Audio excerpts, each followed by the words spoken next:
በስመ አብ ወወልድ ወመንፈስ ቅዱስ አሃዱ አምላክ። ከጥንት ከቅዱስ አዳምና ከቅድስት ሔዋን አንስቶ እስከ ኖህ ባለው ትውልድ የሰው ልጅ ኃጢአት በመስራት እግዚአብሔርን አሳዝነዋል። ነገር ግን በኖህ ዘመን እንደተፈጸመው ኃጢአት እጅግ አድርጎ እግዚአብሔርን ያስቆጣ ተግባር ወይም በደል አልነበረም። የዛን ዘመን ሕዝብ በውሃ እንዲጠፋም ዳርገዋል። እግዚአብሔር ዓለምን በውሃ እንዲያጠፋት ያደረገውን አጸያፊ ሥራ ምን ነበር? ወደ ኋላ መለስ ብለን ብናስተውል በአእምሮአችን ላይ የሚመጣው ግብረ ሰዶም ነው። ግብረ ሰዶም ምን ማለት ነው? ምናልባት ግብረ ሰዶም ማለት ወንድ ከወንድ ሴት ከሴት ጋር ግንኙነት መፍጠር ሊመስለን ይችላል።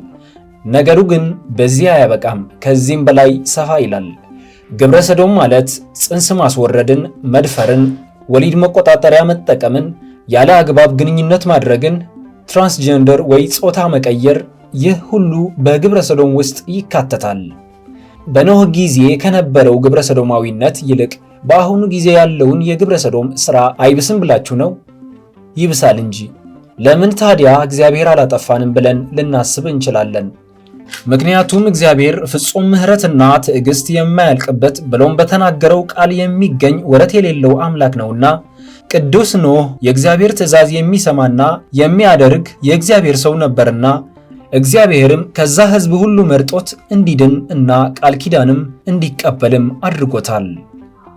ለኖህ እንዲህ ብሎ ቃል በገባለት መሠረት ኦሪት ዘፍጥረት ምዕራፍ 9 ቁጥር 11 ቃል ኪዳኔንም ለእናንተ አቆማለሁ፣ ሥጋ ያለውም ሁሉ ዳግመኛ በጥፋት ውሃ አይጠፋም፣ ምድርንም ለማጥፋት ዳግመኛ የጥፋት ውሃም አይሆንም። እግዚአብሔርም አለ፣ በእኔና በእናንተ መካከል ከእናንተም ጋር ባለው በሕያው ነፍስ ሁሉ መካከል ለዘላለም የማደርገው የቃል ኪዳንም ምልክት ይህ ነው። ቀስቴን በደመና አድርጌያለሁ።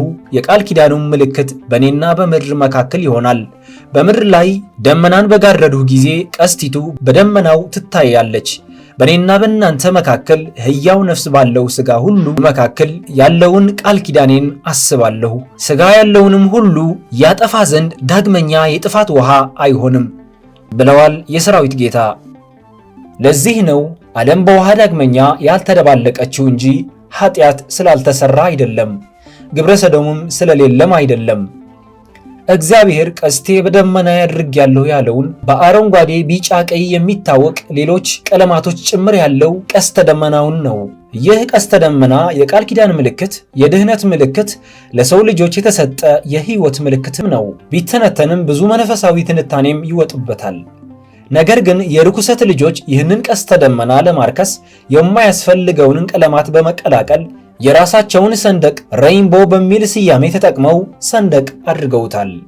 አባቶቻቸው በዝናብ ውሃ ከጠፉ በኋላ እግዚአብሔር ለሰው ልጆች የሰጠውን ቀስተ ደመና ለማርከስ የሚጠቀሙበት ዘዴ እንደሆነና የእግዚአብሔር ጠላትና የሰው ልጆችም ጠላት መሆናቸውም የሚያመለክት ተግባር ነው። የእግዚአብሔር ቁጣ ሆነም መቅዘፍት በሌላም በኩል ይገለጻል።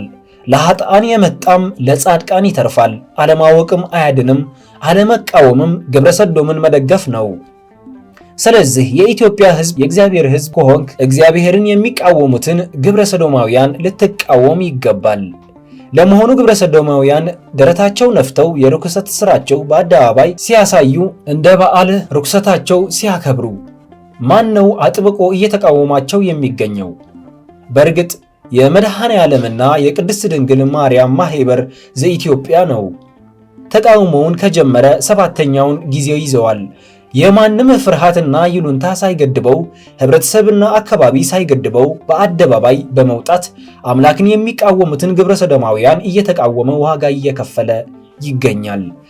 ይህ ማኅበር እንዲህ እንዲቃወም ያደረገው አንድም የሀገር ፍቅር ነው። ሀገሩ በማይረባ የኃጢአት ቫይረስ እንድትበከልና እንድትቆሽሽ ባለመፈለጉ ነው። አንድም ለቤተ ክርስቲያን ያለው ቀናኢነትና ለሕዝቡ ያለው ፍቅርም ያሳያል። ሕዝብ እንዲነቃና ወደ አምላኩ እንዲመለስ የሚያደርገው ጥረት ነው። ተስፋም አይቆርጥም፣ ተስፋው በእግዚአብሔር ነውና። የመድኃኔ ዓለምና የቅድስት ድንግል ማርያም ማኅበር ዘኢትዮጵያ ይህ የግብረ ሰዶም ተግባር አጥብቆ ይቃወማል። እናንተስ? መርሃ ቃሉም እንዲህ ይላል። ግብረ ሰዶምን መቃወም በኖህ መርከብ መሳፈር ነው። ይህ መርሃ ቃል ብዙ ትንታኔ ያዘለ ሲሆን ይህ ማለት ወደ ኋላ ተመልሰን እንድናስተውል ያደርገናል። በኖህ ዘመን የእግዚአብሔርን ትእዛዝ የናቁ የርኩሰት ልጆች ግብረ ሰዶማውያን ያመጡት የእግዚአብሔርን ቁጣ በውሃ እንዲያጠፋቸው አድርገዋል። ትእዛዛት እግዚአብሔርን አክብረው ግብረ ሰዶምን ተቃውመው ወደ መርከቢቱ የገቡትን ደግሞ ዳግም የሕይወት ዘመንና ቃል ኪዳን እንደተሰጣቸውም እንደዳኑም ያመለክታል። ይህ ታላቅ መርሃ ቃል ነው። እኛ ግብረ ሰዶምን እንቃወማለን። እናንተስ? ግብረ ሰዶም መቃወም በሐሳብ ብቻ አይደለም፣ ድርጊት ያስፈልጋል። ሐሳቡና ድርጊቱ አንድ ላይ ሲቀላቀል ተቃውሞ ይባላል። ግብረ ሰዶማውያንም ርኩሰታቸው በሐሳብ ብቻ አይደለም የሚያንጸባርቁት፣ በተለያየ አይነት መንገድ በድርጊትም ጭምር በተለያዩ አይነት ዕቃዎችና ቲሸርቶች ጭምር ነው። ይህ ብቻ አይደለም።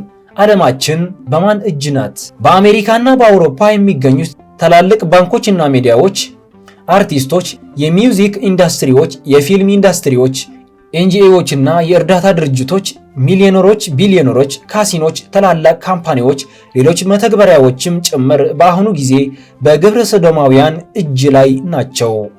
ከላይ ሆነው ዓለምን እየተቆጣጠሩ ያሉት እነሱ ናቸው። ነገር ግን እንዲህ ሊቆጣጠሩት የቻሉበት ኃይል የሰይጣን ኃይል ተጠቅመው ነው።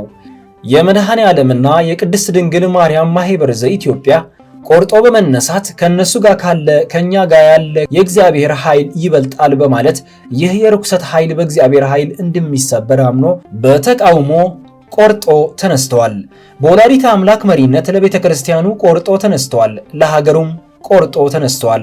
ወደ ኋላም የለም ወደፊት እንጂ። የግብረ ሰዶም ሥራ ቤተ ክርስቲያንን ውስጥ ሰርጾ እንደገባ ባለፈው ዓመት ተመልክተን ነበር። ከዚህ በላይ ጉድ ምን ይምጣ? ከዚህ በላይ ርግማን ምን አለ? ሕዝብ ወደ ላይ ማልቀስ ይጠበቅበታል። እግዚአብሔርን ይቅርታን መጠየቅ ይጠበቅበታል። የተደፈሩትን የሕፃናትን እንባ ቀላል አይደለም። ይህ እጅግ እግዚአብሔርን ያስቆጣል።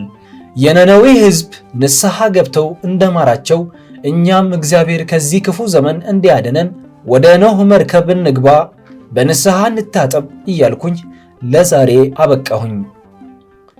ለዛሬ ነበረን ቆይታ እዚህ ላይ አብቅተናል። በሌላ ቀን በሌላ መረጃ እስከምንገናኝ መልካም ጊዜ እየተመኘሁ ስብሐት ለእግዚአብሔር ወለወላዲቱ ድንግል ወለመስቀሉ ክቡር። ይቆየን።